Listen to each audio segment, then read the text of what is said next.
প্রত্যাশা আজকে? প্রস্তুতি পুরো আছে, সরকারের তরফ থেকেও, কমিশনের তরফ থেকে, আমাদের তরফ থেকে। সাধারণ মানুষ যে ইচ্ছা নিয়ে ভোট দিয়েছেন, পরিবর্তন নিশ্চিত হবে। খুব নিরাপত্তা ব্যবস্থা দেখতে পাচ্ছেন পুলিশ আর ফোর্সই আছে, আর কেউ নাই। কারণ কি, যারা নির্বাচনে গন্ডগোল করতে পারেনি এবার চেষ্টা করছে সেটা বিফল করে শান্তিপূর্ণ ভোট গণনার রেজাল্ট হোক, এটা আমরাও চাইছি, কমিশনও চাইছেন। চেষ্টা হলেও সফল হবে না গন্ডগোল।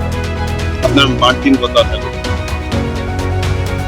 মার্জিন তো ভালোই হবে, এখনো পর্যন্ত যেটা হয়নি, কিন্তু আমরা টার্গেট রেখেছি 1,00,000 ভোট। খড়গপুরের মানুষের কাছে আমরা দাবি রেখেছি যে তারা আমাদের রাজনীতি খড়গপুর না বাকি বিধানসভা? সব জায়গায় একতরফা হবে। রেজাল্ট দেখে রাখুন, নতুন সরকার হবে। তৃণমূল কংগ্রেস যে 200-র বেশি আসনে দাবি করছে, আজকে পর্যন্ত 205, আজ বিকাল থেকে আমরা খবর। অভিযোগ করছেন যে বিভিন্ন জায়গায় সিসি ক্যামেরা বন্ধ হয়ে যাচ্ছে, যারা হেরে যায় তারা অভিযোগ করে। অলরেডি রাস্তায় বসে গেছে, কারা বসে? বিরোধীরা বসে অভ্যাস করছে।